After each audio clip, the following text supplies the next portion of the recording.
Hi, it's Chris Titley here as part of the Scoreboard podcast series. I'm joined by Jason Cadee. Jason, thank you so much for being part of this series. Thanks for having me. Jason, we're sitting here on the 21st of February 2025, freshly retired from basketball. How are you feeling? It's all started to slow down the last few days. So I was going to say the week started to slow down, and I couldn't remember what day it is because it's that period where that first week off the off season, you don't really know what day it is. So, look, it's been overwhelming the last couple of weeks. It's been nice that it's all slowed down a little bit. And part of me doesn't feel like I've retired just because this part of the off season, when you finish, is so normal to kind of have nothing on out of nowhere. So, Yes, weird. it's when the preseason starts that you think, oh, I actually don't have to do it anymore. Yes, that's, I think, when it'll really kick in that I'm no longer playing. And looking back on 2024 and reflecting on 2024, obviously a very important time for you to make that decision and some thoughts going through your head and the basketball that you're playing. Do you want to give a bit of a snapshot of last year and how you were thinking about it? Yeah, it's kind of one of those things, I guess. People forever and a day have always said, what's next? What's after basketball? What about when basketball's not around? And it's one of those things as an athlete, you go, well, I'm not worried about that because I'm worried about just every day getting better and trying to be the best I can at this. And it's obviously being an elite athlete or a professional athlete, so much of your time has to go into that because so many people are trying to take your spot each year. But it was honestly about 12 months ago, the CEO and founder of Step One, Greg Taylor, I'd had a bit of a relationship from him just because I got a pair of the underwear. I really liked it. So I was like, how do I get more? And that formed in about 2021. So we kind of, I'd say a bit of a friendship, and we kind of go back and forth, and he'd come to me with things or I'd go to him with things, and we started to develop this kind of relationship. He'd be watching games. And then about 10, 12 months ago, he said, all right, I've had enough. I want you to join and I want you to help me do some things and bring athletes on board and start to expand that. I said, okay, let's do it. If you know Greg, he's kind of one of those guys you just say yes to. And that just transformed over this last 12 months. Became a part-time job for me. I was just doing it in and around basketball. He was really good about my time, and when I could do some, just make sure I get some done. And so I really enjoyed kind of that balance of having something outside of basketball. And then it got to the point where I kind of also sat there and said, it's probably nearing a point where he's going to say to me, I want you full time. What am I prepared to do? Am I prepared to do that and stop playing basketball? How do I go about it? And I just kind of thought to myself, I've seen so many people come in and out of this job. I've seen people that came in for 1 year left, came in for 10 years left. I've kind of been there the whole time. And when it's not there, they all go, what's next? What am I going to do? I don't know what to do. And I thought to myself, I'm actually kind of taking that away, and I'm actually choosing to retire and moving into something that I really enjoy. So it was a weird process, and it's something that you probably, as an athlete, I've seen a fellow person who retired recently. It feels like you're quitting, which is the opposite of what you're told to do as an athlete. And so I, once I got my head around it, I thought it was the right time, the perfect time for me and my family, and it was the right job to go into as well. Yeah, and 5 years ago, did you think that you'd be working for an underwear company? You could have asked me 2 years ago and I would have said no chance. It still doesn't. It's still, when people say it, you left basketball to work for an underwear company, it does make me laugh. But yeah, mate, I spoke to you about it before we got on this. The product's elite. I'm wearing them today, actually. So yeah, yeah, Step well, One, get some. I'm not going to show the listeners out there that I'm wearing the Step One undies, but they are comfy, and I can vouch for that. No, it was one of the things. Like, I just believed in the product, and then once I met the person who was behind it all and started it and built it, I believe in him. And so it was just one of these spaces where I was like, sometimes I guess being an athlete, you go on this journey, and I just feel like I've started to enter the journey with him, of my own journey on it, and it's just exciting. And it's also one of those things, whenever I've got people pairs or I've sent them out or I've organized some things, everyone's feedback is the exact same. These are incredible. And so, yeah, it's an exciting journey. From an exciting journey coming forward to looking at that journey of basketball, looking back, you played 424 games, 3,680 odd points, 14 seasons. How do you feel about that looking back there now? 15 seasons. You cut one off me. Sorry, mate. 15 seasons. Right, that's it. I'm fired. You can quit the podcast now. No. See, I've got to make sure these things are right now, because soon it's going to get, like, as I get older. Did 424, right? Yeah, you got that right. Nailed that. The hardest part you got. 3,688 points. So you could be pretty I, close to that, you reckon? I have no idea. Now you're getting the stuff I don't know about. Four But teams? yeah, it was a dream when I was a kid. My dad was the CEO of the West Sydney Razorbacks. That started when I was about 7 years old. So from the age of 7, I was essentially in around game days, in around trainings at an NBL team, and that's a lot of my memories. A lot of my memories were around NBL teams, around basketball stadiums. When I was younger, it was all I wanted to do. And so part of me sits here now and goes, if I could show that 7-year-old, 8-year-old me that I'd actually played 15 years, I think it'd be a pretty cool thing to be able to show someone that dreamt that. So it's a weird process, but yeah, cool. When you were a kid, who were you following, and who were the players at the time? Or anyone that played for the Razorbacks. So anyone that played for them. So back then, like people like Derek Rucker, John Riley, Simon Dwight, Sam McKinnon, like the list goes on of people that played for them that I really liked. Andrew Gaze and Shane Hill were obviously two people that I loved watching and following, and we had a close relationship through my dad's nephew being their agent. And then I love Kobe. I was a big Kobe guy when I was younger. Obviously, the NBA when I was younger wasn't as easy to watch as it is now. Yeah. But I was a big Kobe fan. Mate, you had Channel 10 midday. I think you had about an hour, or the top 10 plays of the week. That's all I got when I was growing up on the NBA. That was it. And you sort of had to you press record on your VHS to sort of watch them again, right? And rewind. You get that late night 30-minute show that'll Sports pop up Tonight. now and then. Yeah, you get exactly. Bill No, McDonald. so it's not as easy as it is now. You can pick up your phone and watch whatever you want to watch. And the love of basketball obviously came through your parents, you mentioned as well. But what was the game of basketball? What did that mean to you in regards to why you loved it so much? I loved being good at something. I think that was when I was younger. But I would say for me, I've always been a people person. So for me, it was the space where all my friends were. It was where my family was. It was like everyone that I liked was in that setting. And so it was kind of how my life has gone on. All my mates, I felt like I put them on my schedule of when I play. We're all like, I just try to bring everyone along for the ride with me. And I'd say that's the one thing I love about basketball. And that's the one reason why I hope my kids play it. Not, I don't want to force them if they choose to play it, but I just love the setting of basketball and the people. And I felt like I grew up in such a great network of people. And yeah, I think that's a great thing and a reason that helped me grow to who I am today. And when you realised that you're good at it, the dream was to potentially play in the NBL. The dream was getting closer to reality as you got older. When did you start thinking, actually, I'm a shot here? It's probably around under 18s. When I was bottom age 18s, it was the first year as a bottom major. I had a pretty good year. I had a pretty good nationals campaign with New South Wales, and then top age 18s, it went to another level. I had a really good nationals. I was putting up massive numbers. I got to the stage where there was some conversations of, do I go and play in ABA, which is NBL 1 now? So I ended up in that top age 18s year. I played 18s. I played Youth League, which was under 23s. And I played a few games of ABA that year. So I that top age 18s, when I was starting to play in those environments, I realized how quickly things were moving. But then it was really when I got to the AIS. After that year, when I went down the AIS and I was part of the Australian junior team, and I was just in that setting every day, it just like I felt like everything went to another level. And yeah, that's kind of where it just all led to things jumping really quickly. And mate, in and around that, something tragic happened in your life, and the people that have followed your career would understand and know the story. But the people out there, the listeners that haven't really followed you too closely, do you want to talk about what happened in July of 2010? So essentially, just after what I ran through, when I was at the AIS, I was there for a full year. We had the 19s. And then I went back the following year, but I was always only going back for a short time because I was either going to go to the NBL or go to college following that. And so I decided to go the NBL route. I wasn't going to go to college.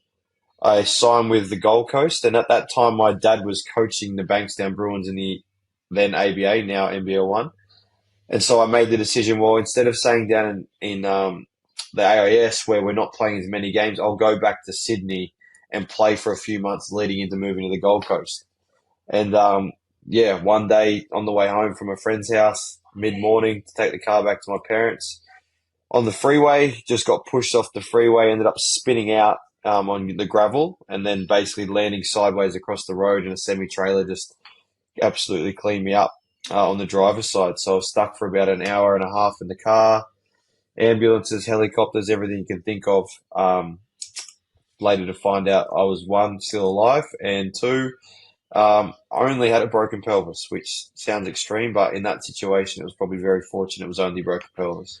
Yeah, no, and during that time, a lady called Ida, comforted you, and the story behind that's truly amazing. You tear up every time I see it. But yeah, the finding Ida. Do you want to talk about that?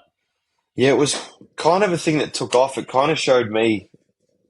It was around the time when social media really was starting to take off. It was more Facebook and things back then, but um, there was a lady named Ida. I knew the name. I remember speaking to her in the car. I remember everything about her, but no idea what she looked like. I couldn't remember it. And for years, I was always like, this Ida lady, who is it? And there's not many ladies getting around with the name Ida, but my grandmother's name was Ida.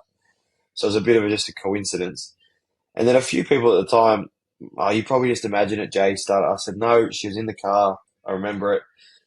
And then I told this story, and all of a sudden it took a media outlet, grabbed it, and then next minute it was all over socials. The NBL was doing it, everyone, and then next minute someone comes back from a paper out it towards Castle Hill or some Rouse Hill saying we found Ida. So they brought her along to a game, and it was a bit of a weird process to me too, because it was kind of like this piece where I didn't know if I wanted to uncover it or it was just a thing like just leave it. And then yeah, anyway, they brought her along to a game. We played New Zealand. I met her for the first time. There were obviously cameras in that there, which I did feel a bit bad because I didn't do it for the process of I wanted it to be filmed. But it became a pretty cool story, and I was lucky enough just to meet her and say thank you. It was more just someone who had meant something to me, but I never got to say thank you for climbing into a car that's wrecked and sitting there until the ambos and everything got there. And telling you that you're okay, you'll be fine, keep going, Yeah, yeah? Yeah. yeah, Oh, what an amazing moment. And she was from New Zealand. I think you touched up the breakers that night too. we did, we did. So I had to say sorry to her for beating New Zealand, but she, yeah, just incredible that I could bring her into that setting. And I guess from the other side, she probably was always wondering what happened to that boy in the car. Wouldn't have probably known my name or anything. So I guess a moment for both to give a bit of clarity and hopefully a good feeling for her as well.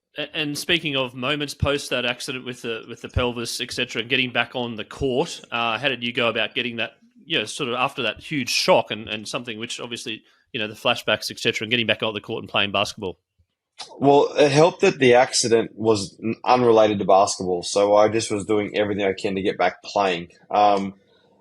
It probably also helped. I was only 18 or 17 then. I think I was 18. So I was young and I treated it probably more like I just did my ankle rather than I have Just a like broken brush it pelvis. off. Yeah.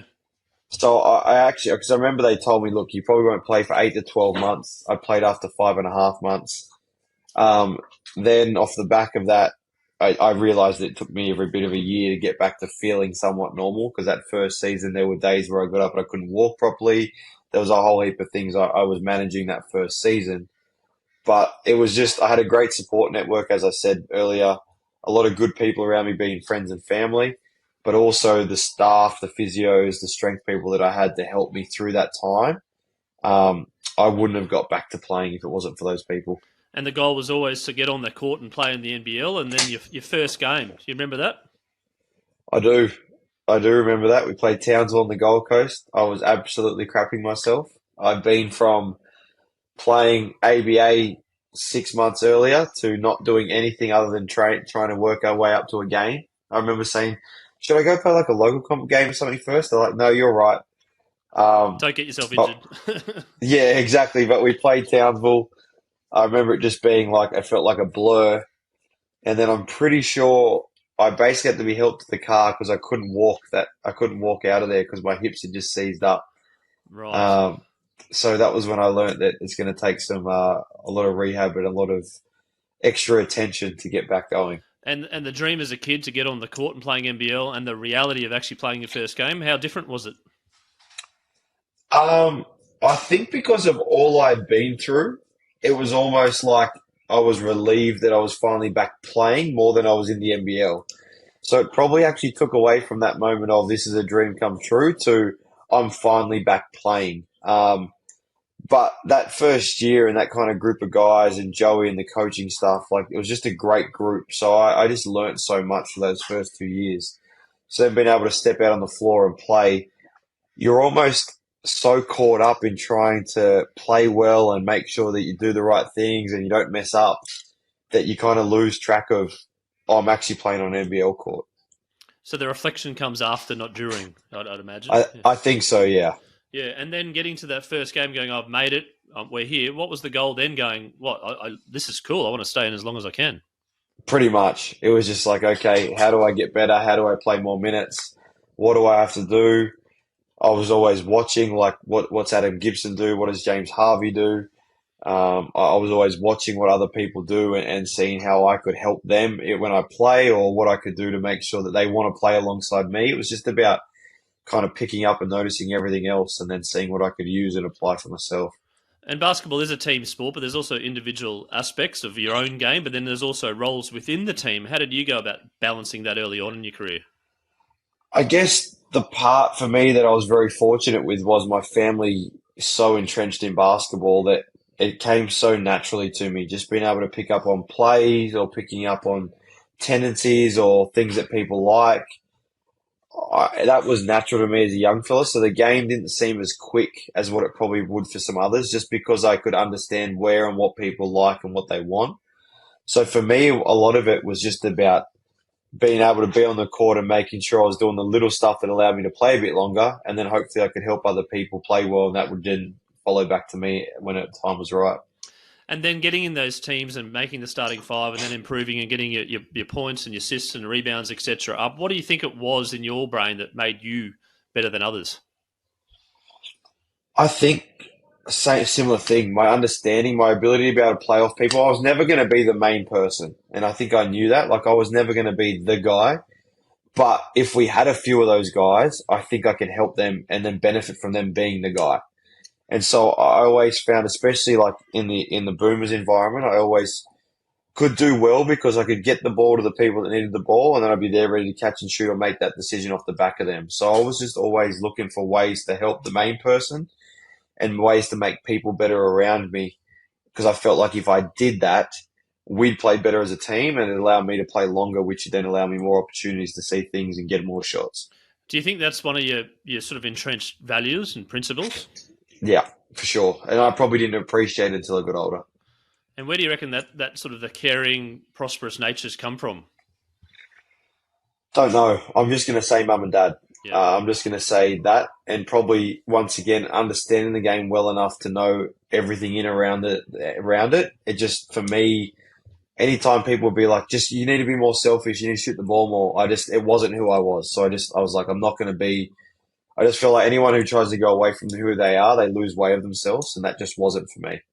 And then you touched on playing for the Boomers. Interested to know when you got selected, how that made you feel, and the games playing for the Boomers. Well, it was a surreal experience because I was still 17 when I first got called into it. So when I first went down the AIS, we went to a pre-Worlds tour in France, and we had a bunch of games. And then Marty pulled me, Matthew Dellavedova, Cody Ellis, and Brock Modem into a room and said, "You guys have been selected to go into the next Boomers camp when we get back."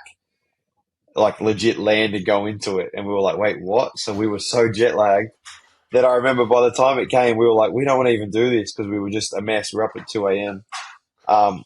But went into that. It was a big camp, so there was a lot of people there. But we went into that environment, and I got a bit of a taste of it. And then following on from the World Cup for the 19s, called into another camp, which then I made a trip to go to Argentina and Brazil. So that year became a whirlwind of events, and the Boomers and the Junior and the Emus and signing an NBL deal. So there was just a lot unfolding in that process, and it was one of the most surreal things ever because I was rolling out. Remember on that tour there was Joe Ingles and Patty Mills and Nate Jarwai and Brad Newley, like just those list of guys who weren't who they are now, but they were playing at high level places. I think Joe was in Barcelona at the time and Patty was at Portland. Like it was a pretty cool experience. Yeah, and getting that, I suppose, that culture as the Boomers is a lot talked about. You're coming from different places around the world and also different leagues and NBL. How do you think when you played for Australia? How was the culture then when you're playing representing your country? It's the best because the thing that I guess everyone, when you go into like the NBL world, NBA, whatever you want to call it, it's a business. So it's very much a sport, but it's an entertainment business for one, because people need to go and watch it and people need to tune in for it to be all function. And people are making decisions based on not only games, but money. When you go to the Boomers, no one cares how much they play. No one cares who takes all the shots. You're not there for money. You're actually there to play for your country. And it's probably the only time in that setting when you've got a whole heap of dudes where people play the right way, because they're just there to win. And if it means waving a towel, I'll wave a towel. If it means playing 40 minutes, I'm playing 40 minutes. And so I always just love that environment, because I was like, this reminds me of what junior basketball was. We're just a bunch of people that love being away and playing together and trying to win games. You're very empathetic, and it sounds to me you're very caring of others. When it comes to winning, are you a competitive person? Oh yeah, hate losing. And that's come from the early days of basketball, or siblings, or anything like that, or what?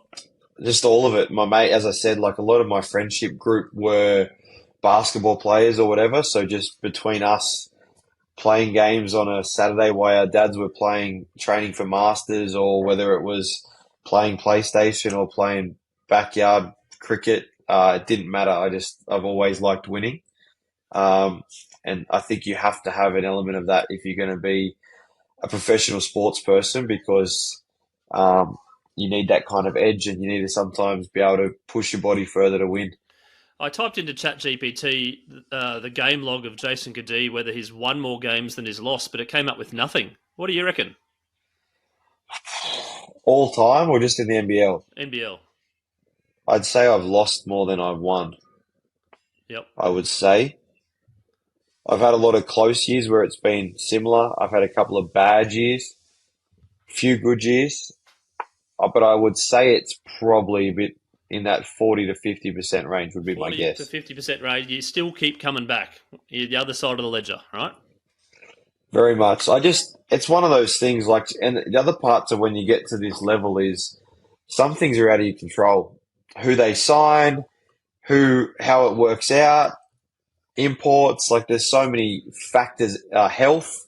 Like there were some years where I was like, we are going to be so good this year. And then all of a sudden, someone misses the whole season with a knee injury. Someone misses this. Someone goes out. I remember one year, Kevlish and Brad Newley, who were hurt at the same time, and they were our two main players. Like, there's some things you can't control. And I've been in a few of those environments where I sit there and go, why can't I get any luck? But that's just the nature of the business. Yeah, you talked about it being a business, and you've moved clubs a number of times, and you've gone into different areas. You're allowed to travel. How have you gone about coping with that, moving into a new team, and then going, right, what's the setup, what's the culture, what's the coach, what's the CEO, etc.? Yeah, it's a process. I think sometimes you skip how hard that process is. You just think, yep, I'm happy to move. I'm excited for this. And then you get there and you realize, as you just said, you've got to figure out who's what and where do I fit and where all those little things. But it was one of those pieces where it's kind of that's just how it is. It's almost like you just like there was times where I thought I was never going to leave Sydney. I get to Brisbane, I was never going to leave Brisbane, and all of a sudden I'm back in Adelaide. So there's been a host of times where, and sometimes it's your decision, and sometimes it's not. So that's the other part to it as well. And the data and the tech and the improvement in terms of the levels of, I suppose, player performance and monitoring, etc., from when you first started to where you are now. Do you want to comment on that? It's definitely changed. There's a lot more put into the data and different things. I actually still believe a lot of it is not useless, but I think there's still a lot of it that we've forgot it to go back to. Just communication is the key as well. I think we get lost in numbers at times when sometimes putting your head up and just watching and observing what's going on, you can get a pretty fair read for who's at what stage and how tired someone is. But in terms of the recovery, the strength, the facilities, like just some of the access you get to some of the facilities at the moment, like even for us in Adelaide this year, we moved late December. We had one training. It was only supposed to be two sessions at the new Sassy. They built a new performance centre. we trained there and we walked in there and said, "Can we stay here?" Just the gym, the court, the recovery facility, all in that one setting. It was just elite. And when you walk in, you see everyone else going, "Yeah, let's train here." Those kind of facilities are what really helps the day to day as well. And from your first season, the popularity of the game and the NBL, and particularly in the last 5 years, is skyrocketing. What do you reckon that's come down to? Larry Kesselman, he took it over. He put money into it. He put the right people behind it. He had a vision for what it was going to be, and I think at the end of the day, the product has always been pretty good. Like even when I started, like the product and the personnel around has been good, but there just wasn't much behind pushing it out there. So it was a kind of only your basketball people that really knew about it.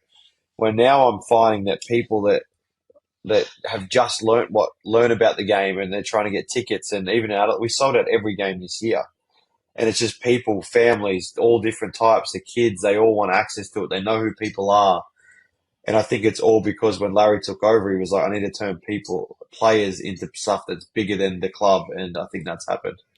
Yeah, and I think also a little bit of maybe the accessibility of KO and things like Yep. that as well. Like the minis and the kids can actually keep an eye on teams, and the access to mobile phones and the Even the groupings of the NBL game. app. Yeah, Even the NBL app. Like, even for me, like being able to click on the app and seeing who's playing and just flicking on, even if I watch 5 minutes, it's just so easy to go, yep, done. Or NBL One. You can go on NBL One now and watch games all over Australia. So you basically got something all year long that you can kind of tune into, and I think that's helped big time. absolutely. And speaking of NBL one, you're keeping a little bit open there, having another shot.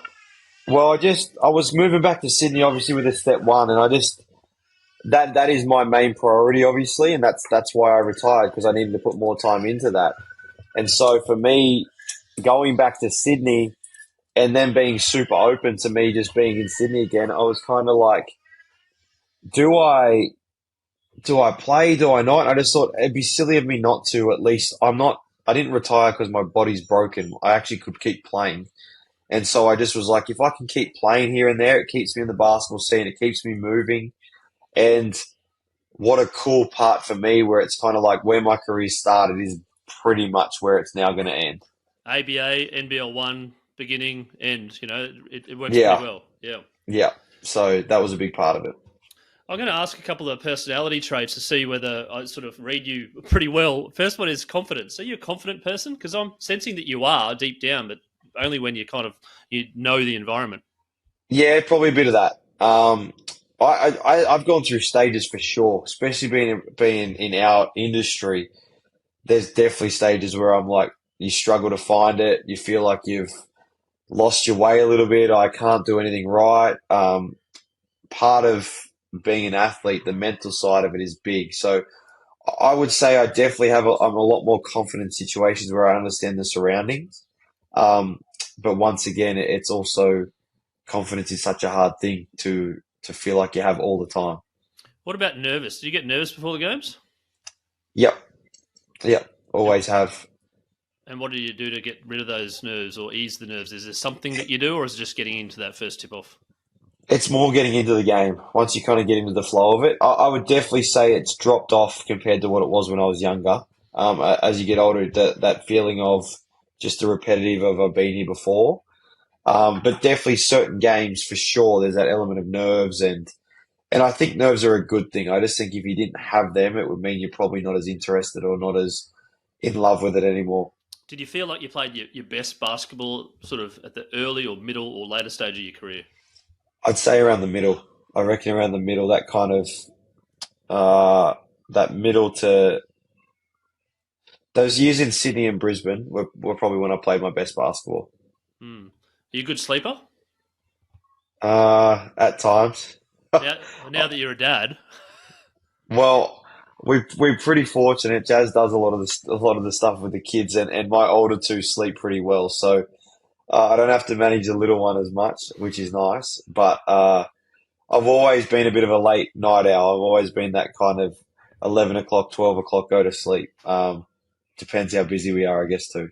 And switching off from basketball, such an integral part of your family, such a centerpiece of your life. I can see in the background you got a little 3-point missile horse thing. There's some hobbies outside of basketball that tickle your fancy. Yeah, no, horse racing is through my dad. Dad was always into horse racing. He used to race trotting horses I was little. And then when I was in Brisbane, I owned a few that you can see behind me with Tony Gollan, who's the lead trainer in Queensland. And I actually used to go down and just, especially midweek, weekends get a bit more hectic for him in terms of how professional it gets. But midweek, especially if we had a day off, I'd go down and just hang around and talk with him. And he'd want to talk basketball, I'd want to talk horses.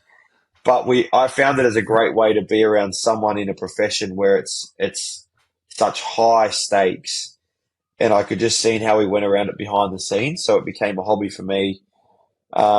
The step one stuff became, I guess, more than a hobby, but just something that I could engage in outside of basketball. So sometimes I'd come home from training or a game, and I'd be like filthy about something, but I'd have a call in the UK at 11 o'clock at night. So I would switch off from that and go into step one.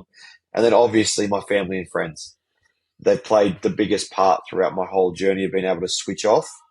And I probably learnt in Sydney how amazing that was to have, because I get home from a game and basically at my house already was my whole friendship group. So Right, it that's quickly, awesome. yeah, yeah. And the messages of support you get when you win and you do something fabulous, you get lots, and maybe you don't get as many when you don't do as well. Can you talk about the importance of your core group there? Well, just it didn't matter to them, right? It doesn't matter if I played well and we won, I played well, we lost, I played shit and we won or lost. It doesn't matter to them. They enjoy being along on the journey. They enjoy going to games to watch me play, to watch the team play. And so just being able to come back from that, yes, we'd all talk about the game because they're also basketball people, but to be able to just talk about it, move on, switch on to something else, um, it just it made things a lot easier where you're not sitting at home just going over it in your head, because as an athlete, it does consume you. You get caught up in it 24/7. And when you switch off, do you get a chance to listen to podcasts or watch some Netflix, etc., or is it just all encompassing as an athlete? No, I definitely have tried. I always try and watch movies, TV shows, different things, especially when we travel.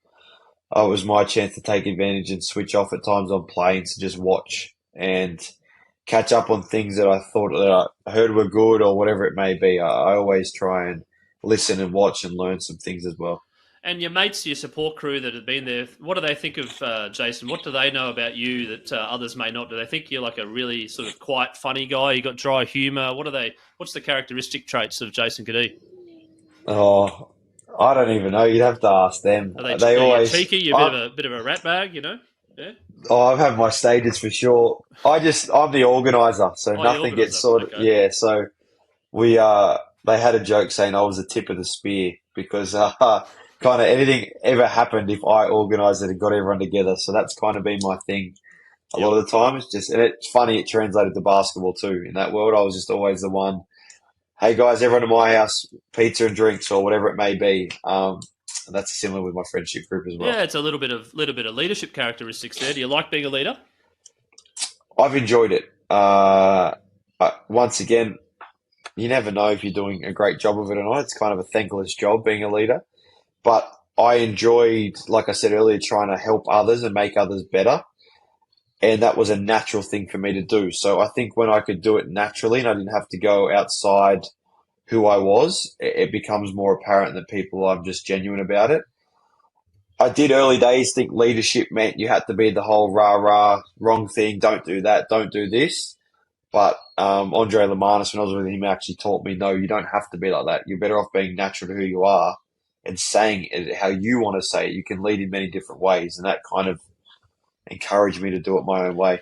Did you fear at all during the career that you veered off your natural path a little bit, or you sort of stayed the course? No, that's the one thing as I sit here today, 5 days out from retiring from being an NBL player, that I'm really, really proud of. And I've been in some very, very tough situations through club point of view, through players with injuries or just teams that have been not good. I've seen a lot of different things, but the one thing I'm super proud of, and I think you could go back and ask anyone who was around me in that environment, I never ever veered from who I was or or changed who I was. And that's one thing I can stand today and know that I'm really proud of. And hopefully, I'm sure you'll continue that through the step one journey as well. I've got a little question. It's called the scoreboard moment. Is there a moment in your life that sort of really defined who you are or changed the course of direction that sort of stands out in your life? Yeah, the moment my first child arrived. I think anyone who's been through that knows that I've always been around teammates with kids and all those things, but when that little thing arrives and it's yours, it changes your outlook on everything. And so having a family and especially my own kids has definitely changed my outlook on so many things. And when those kids grow up a little bit and they start playing sport, what's some advice that you're going to give to them? Enjoy it. I think that's the biggest thing. Like, you got to love it. You got to have fun. And you've got to be a kid. I think at this day and age, we have so many people who are trying to make kids professional at 10 years old, 12 years old. It's not realistic. You don't know you don't know where kids are going to be when they're 16, 17, 18 as it gets to that point. And for me with my kids, it'll be play as many sports as you can. Make sure you enjoy it. Compete as long as you try hard. It's not all about winning, but obviously if you want that edge. Even though you know 40% ledger in your life, you've turned out to be an unbelievable player, right? Well, if we go life, I think I'm ahead because I've won a lot outside of the NBA. Yes, ABA, those things. Right, then I'm definitely ahead when you incorporate all of that. You're sitting there happy now. Yeah, of course you are. Yeah. But no, I think you've got to enjoy it. You need that competitive edge for sure. But I just think being a kid is about having fun. If you love it, you'll do more of it. And as you do more of it, you'll get better and better out of it. And you'll start to work out your place in amongst it all too. Jason, one final question. It's a new question that I'm asking my guests. Is what's the biggest thing sport has given you? Memories.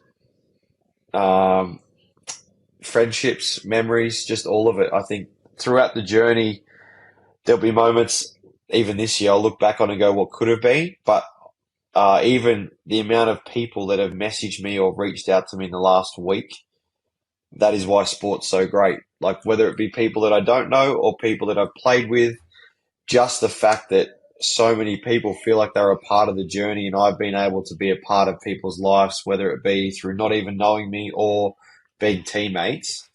I think those memories and that journey and being able to bring people together is a very cool part of it all. Jason, thank you so much for being part of the Scoreboard podcast. I congratulate you on your journey thus far in basketball and what you've achieved on the court. Now the next journey begins as a parent and also working with Step One and the next journey ahead from a corporate point of view. And I wish you well and looking forward to following their progress. Thank you so much. Thanks for having me, Chris.